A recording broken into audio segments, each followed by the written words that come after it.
I thank God all the time for all the people that have been part of my life. Alan Jackson and his wife Denise have long been one of country music fans' favorite couples, but there's much more to their decades-long love story than meets the eye. The love story is built upon over 4 decades of mutual friendship, love, and support.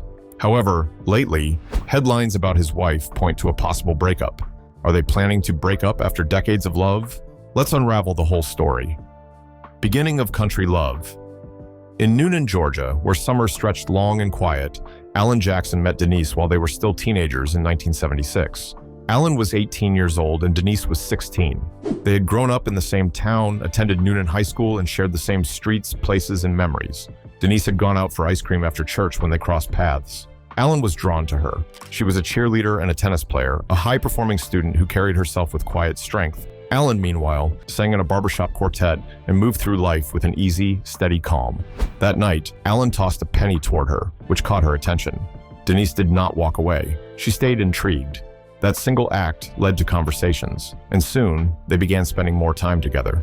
Alan owned a white 1955 Thunderbird that he had restored with his father. It became their car, which they used to ride through Newnan's back roads under the Georgia sky.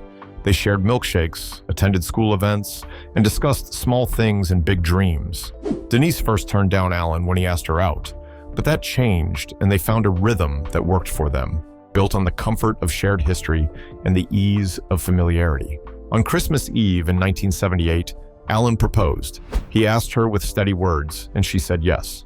They were young, Alan was 19, and Denise had just turned 18. She carried the same last name he did, Jackson. It felt like something already written. They married in the Newnan Baptist Church on December 15, 1979. Alan sang to her during the ceremony. It was not about making a show. It was the only way he knew to say how much she meant to him. In the first years of marriage, there were no shortcuts.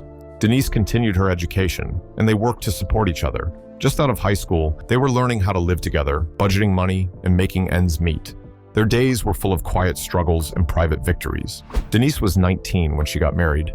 She once said she believed in a fairy tale, that marriage would be smooth, that love alone would carry them.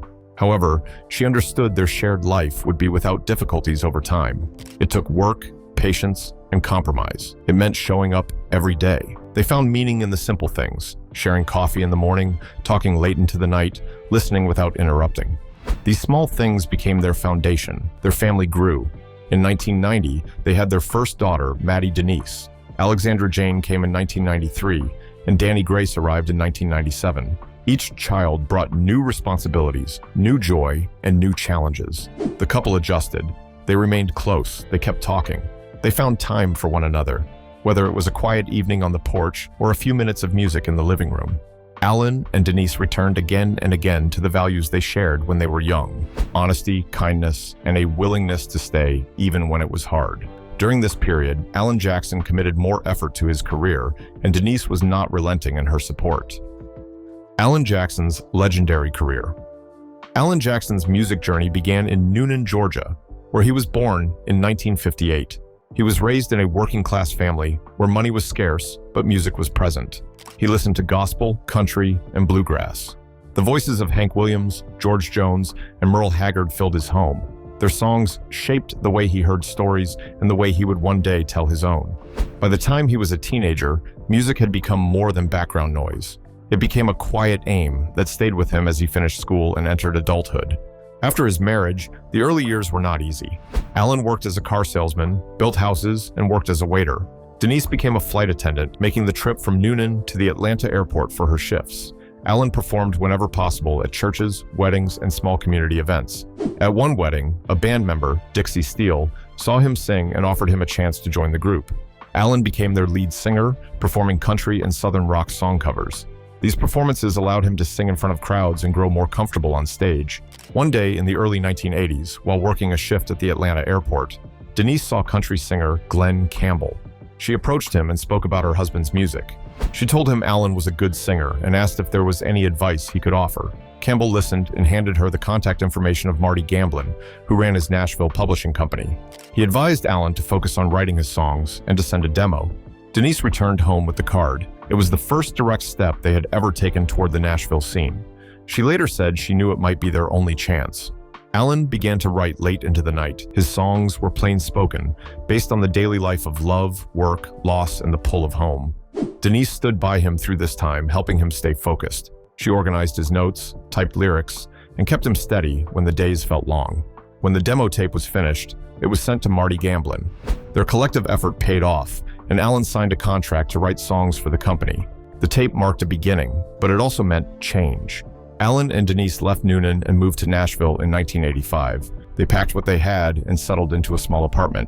They lived with care, spending little and working hard. Denise took whatever jobs she could find. Alan wrote during the day, performed in the evenings, and continued to show up. Alan's songs were appreciated as years passed, but a record deal did not come quickly. Nashville was crowded with musicians, and many record labels wanted polished, radio-friendly performers. Alan stayed with the sound he knew. His songs stayed close to home. Denise kept going too. She mailed tapes, typed lyrics, and reminded Alan that they had started this together. She believed in what they were doing. They accepted rejection, but they did not give up. In 1989, Arista Records signed Alan.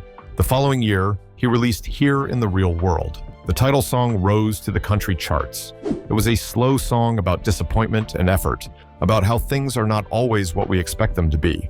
It sounded like the life they had lived. Other songs like Chasing That Neon Rainbow and I'd Love You All Over Again brought more attention. His music was not polished to perfection. It was sincere, and that mattered to people. The album's raw energy, reality, and connection propelled it to platinum. As Alan's career grew, Denise remained at his side. She helped organize the work, coordinated schedules, and stayed involved in decisions. Alan had won the Country Music Association's Horizon Award in 1990. In 1991, he released Don't Rock the Jukebox, and the following year, A Lot About Livin' and A Little About Love. Songs like Chattahoochee and She's Got the Rhythm and I Got the Blues were played across the country. By the mid-1990s, Alan Jackson had become one of country music's most well-known names. Denise's work did not end. She helped protect their life from the pressure that came with success. She stayed involved in his music, listening to songs, sharing her thoughts, and helping him stay grounded. When Alan wrote, she was often the first to hear his drafts.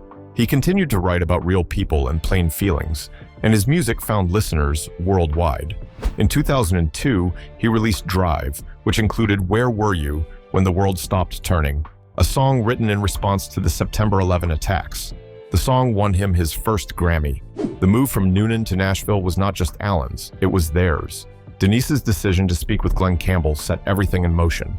Her efforts and her belief kept the dream alive during the hardest years. She never stepped before the stage lights, but her work was always present. When a tornado struck Noonan in 2021, Alan returned to perform at a benefit concert. On stage, he said, "I'm from Noonan. My wife, Denise, is from Noonan." That was enough. He did not need to explain more. Their entire story had been shaped in that small place, every beginning, every test, every memory. By the year 2025, Alan and Denise neared their 46th wedding anniversary. They had moved through life together from their age of teenagers. Their story had been recorded in Denise's 2007 memoir, where she spoke plainly about her early hopes and later understanding. She had expected a perfect story. What she found instead was a lasting partnership. It had grown through shared burdens, laughter, sorrow, and grace. Their life together began with a coin tossed in a parking lot, followed by a conversation, and two young people who decided to trust each other. Their journey was not defined by grand moments, but by the quiet work of love done daily through every season. They stayed together from high school hallways to the hallways of their home. Their names, already the same, were joined not by chance, but by the lives they chose to build. Besides music, Alan and his wife are blessed with a good, loving, and caring family. Family built together. Alan Jackson and his wife Denise have 3 daughters, Maddie Denise, Alexander Jane, and Danny Grace. They were born in 1990, 1993, and 1997. Raised in a home deeply rooted in the small town of Noonan, Georgia, all 3 daughters grew up under the strong influence of their parents' Christian beliefs and steady family values. Their lives reflect separate paths shaped by education, personal decisions, and individual experiences. By 2025, Maddie and Allie had become mothers, while Danny remained the most private of the 3. Despite their different lives, the sisters remained close to each other and their parents. Maddie Denise Jackson was born on June 19, 1990. She attended Franklin Road Academy in Nashville, Tennessee, from preschool through high school. The school's Christian teachings and high academic standards provided a solid foundation for her. After graduating, she studied creative writing at the University of Tennessee in Knoxville, completing her degree in 2012. While at the university, she met Ben Seligman, who would later become her husband. Maddie also became a certified sommelier, showing her interest in wine and hospitality work. Maddie married Ben Seligman, an assistant district attorney in Davidson County, Tennessee, in October 2017. Their wedding took place at the Jackson family estate in Franklin, Tennessee. Less than a year later, in September 2018, Ben died from a head injury after slipping on a wet dock while helping a woman onto a boat in Florida. He passed away 12 days later. The sudden loss marked a deep turning point in Maddie's life. In 2023, she married Connor Smith. Their engagement was announced in September 2022. Their wedding brought a new beginning for Maddie after years of grief. Maddie gave birth to her first child, Wesley Allen Smith, on June 20th, 2024. He was named after Connor's grandfather and the country music artist Alan Jackson. Maddie, who turned 34 that same week, called Wesley's birth the best birthday gift she could imagine. She shared her feelings openly, mentioning how even their dog, Ryman, had adjusted to the baby. As of February 2025, Wesley is Maddie's only child. Maddie lives in Nashville. She co-founded Nashieville, a group that helps widows, orphans, and survivors of trafficking through clothing sales and community outreach. She had once opened a wine bar, Salt and Vine, in Nashville, though she later stepped away from that venture. She now focuses on speaking, writing, and podcasting. Her podcast, Enjoy Life, covers faith, motherhood, and loss themes. She is the author of Lemons on Friday, published in 2021, which explores her grief after Ben's death. She also wrote Through the Valley of Grief, a daily devotional based on biblical scriptures. Maddie enjoys golf, wine tasting, and attending events with her family, including her father's public appearances and honors. Alexandra Jane Jackson, called Ali, was born on August 23, 1993. She also attended Franklin Road Academy, like her older sister. She kept a quieter presence during and after her school years. Not much is known about her college life. Ali has chosen to keep her life private, sharing little with the public. Her path has focused more on family life than professional ventures. Ali married Sam Bradshaw on July 18, 2020. Maddie shared photos from the event, describing the day as joyful. Ali had met Sam through Maddie's late husband, Ben. Their marriage came during a time when the family was still dealing with the pain of Ben's passing, and the wedding offered them a moment of happiness. Ali gave birth to her first child, Jackson Alvey Bradshaw, on December 13, 2022. Alan Jackson announced the news on social media, expressing joy at becoming a grandfather. The child's name was partly chosen to honor Alan. Since then, Ali has shared little about her personal life. She does not post publicly and has kept her Instagram account private. However, she continues to appear in family photos, especially during holidays and important events like the 2022 CMA Awards, where Alan was honored with the Willie Nelson Lifetime Achievement Award. In 2013, Ali faced legal trouble. She was arrested for underage drinking and for hitting a police officer during a traffic stop. She completed community service and took anger management classes as part of a plea agreement. Since then, she has kept a low profile. She lives in Nashville with her husband and their son. She focuses on family and has kept her life out of the spotlight. Danny Grace Jackson, the youngest daughter, was born on August 28, 1997. Like her sisters, she studied at Franklin Road Academy. Her education followed Christian values and intense academics, shaping her sister's early years. She grew up in a close household surrounded by the same principles her parents lived by. Danny's life is the most private of the three. No precise details are available about her college years. She has maintained a low profile with limited public appearances and social media presence. As of February 2025, Danny is not known to be married and does not have children. She has kept her personal life off the public record. Maddie once referred to her in a birthday tribute as having a tender and loving heart. Danny shows up now and then in family photographs, especially during celebrations and events such as Alan's Country Music Hall of Fame induction in 2017 and the 2022 CMA Awards. She also attended his Hollywood Walk of Fame ceremony in 2010. Her public appearances are rare, but her quiet presence reflects a strong connection to her parents and sisters. Though they have chosen different paths, the Jackson sisters share a strong bond. They come together during holidays, birthdays, and other family milestones. Maddie once referred to her sisters as part of her support circle during the period of grief following Ben's passing. Their shared schooling and the steady example set by Alan and Denise helped shape them into adults who value family and faith. Maddie's public work is balanced by Allie's and Danny's quiet approach, yet all three remain close. By the year 2025, Maddie became a mother and public speaker. Allie was a devoted wife and mother, keeping her life private, and Danny remained the quiet youngest daughter, staying near her family.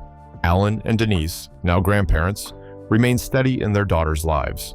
Their long marriage and enduring values continued to guide the next generation of their family. Despite having a beautiful family, do you know they had their share of challenges that his wife discussed in recent revelations? Let's see how country couples evolved through their challenges. Revelations about separation. Alan Jackson and his wife Denise separated shortly after Christmas in 1997. At the time, they had been married for nearly 18 years. The decision came after a long period of emotional distance. They had grown apart while raising their children and navigating the demands of Alan's burgeoning music career.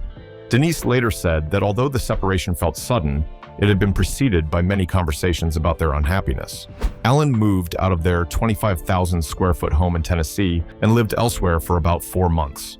In her 2007 memoir, It's All About Him, Finding the Love of My Life, Denise explained that Alan had grown dissatisfied and that she had become emotionally dependent.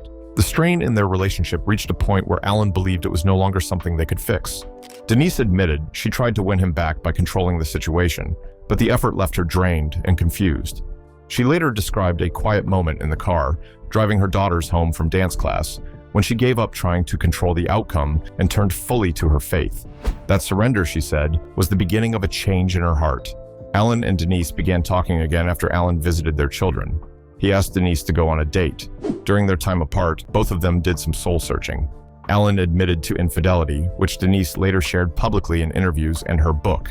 She said forgiveness was not immediate and did not follow a set formula. For her, it was something that came through a personal spiritual process. She said she reached peace only after realizing that forgiveness had freed her from bitterness. The couple renewed their vows on their wedding anniversary in 1998. Denise credited her renewed relationship with God and the help of marriage counseling as key steps in their healing. Alan supported her decision to write about the experience, even though it exposed personal details. Denise said he was initially uneasy, primarily because she intended to write about his unfaithfulness, but he understood why it mattered to her. She believed that telling their whole story could help others who had gone through similar pain. Alan wrote the foreword to the book and included 2 songs to accompany it. He said later that he read the entire manuscript in 4 hours. Even though he had lived through the events, he said it moved him deeply and brought tears to his eyes. In interviews following the book's release, Alan said he worried that some people would judge him harshly for the honesty in the book. Still, he believed the story's message of hope and redemption was more important than any damage to his public image. He said he hoped it would bring comfort to people facing similar struggles. Denise followed the first book with another in 2008, titled The Road Home. This second book focused more on her faith and how it had shaped her growth. In 2010, Denise was diagnosed with colorectal cancer. When the doctor called, she and Alan were in Florida, celebrating their anniversary. She told Coping magazine that she had been healthy all her life, eating well and exercising, and the diagnosis came as a profound shock. Alan said he was also stunned, but his role was supporting and comforting her. He wrote the ballad, When I Saw You Leaving, after that experience, describing what it felt like to care for her during treatment. He said it was the first time he fully understood what their wedding vows meant in times of hardship. Denise went through chemotherapy and radiation over 2 months. She survived the treatment and was declared cancer-free. She later said she believed her experience was not only for her, but also to help others. She hoped to comfort those who faced similar diagnoses. However, she is not the only one who has faced health challenges. In 2021, Alan revealed he had been living with Charcot-Marie-Tooth disease. The condition is a degenerative nerve disorder that affects the muscles in his arms and legs. He had known about it since the early 2000s, but did not speak publicly until the effects became noticeable on stage. He told Today that the disease had been getting worse, making him unsteady while performing. He said it was genetic, inherited from his father, and there was no cure. Alan said he felt uncomfortable as his balance worsened, but wanted his fans to know why. Denise said that they tried to support each other as the disease progressed.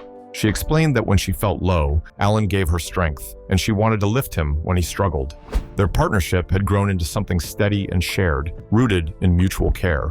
Alan's song Remember When, released in 2003, told the story of their life together. The song captured their youth, growth, children, and difficulties as a couple. Alan received the Willie Nelson Lifetime Achievement Award in 2022 during the Country Music Association Awards. On stage, he dedicated it to Denise.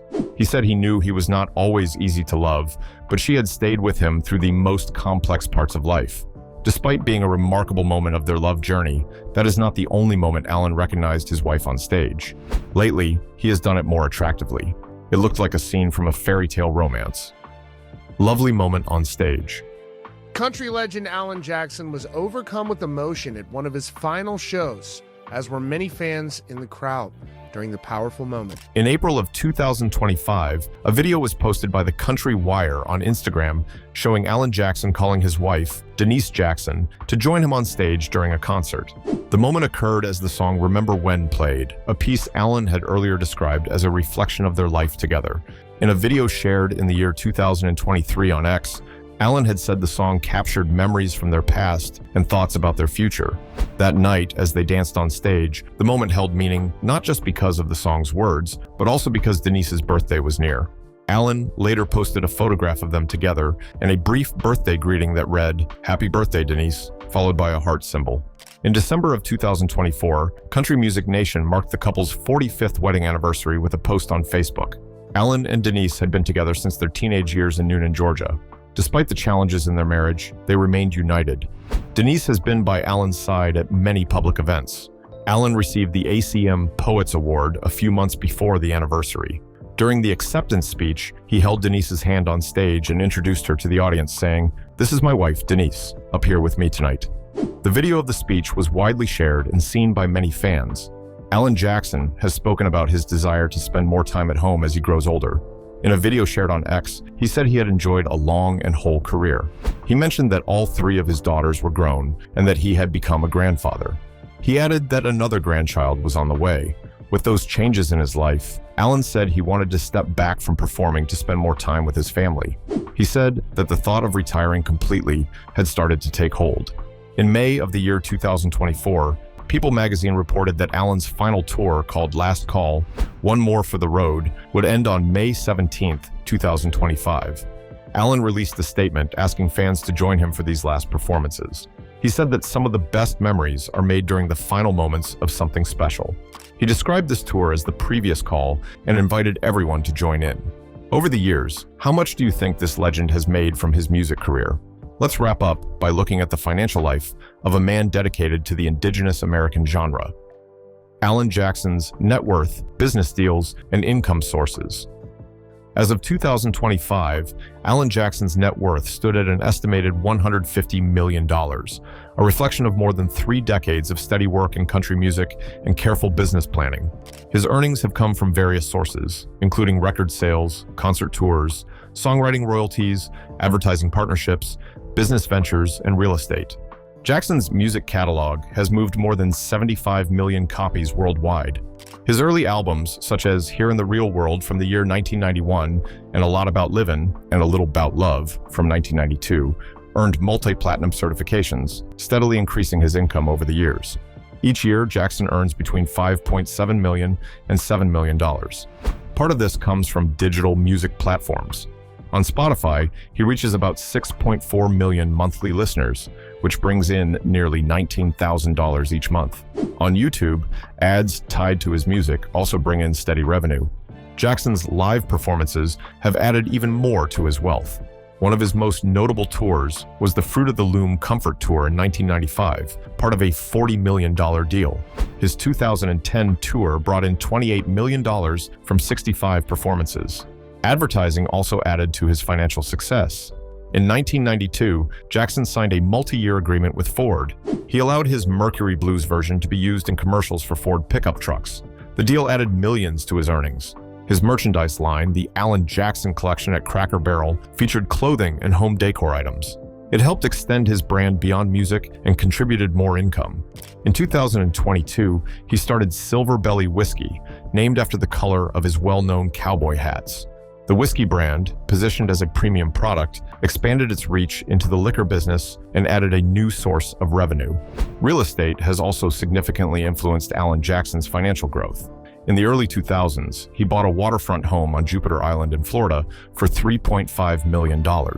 He sold the property in 2013 for $10.45 million. In the mid-1990s, he purchased a large mansion in Franklin, Tennessee, which he later sold for $19 million in the year 2021. In 2024, he bought another luxury property, a home in Nashville worth around $3 million. These sales and purchases show a careful approach to investment and property timing. Jackson's interest in classic cars has also been a part of his lifestyle. His collection includes a 1970 Chevelle SS, 396, and a 1968 Shelby GT 500 KR convertible. These vehicles reflect his connection to Southern tradition and his public image as a country artist rooted in American life. The love story of Alan Jackson is the American dream for every couple who wants to stay together for the rest of their lives. What do you love most about their unique journey? Let's hear from you in the comments. Thank you for watching. See you in the following video. See you.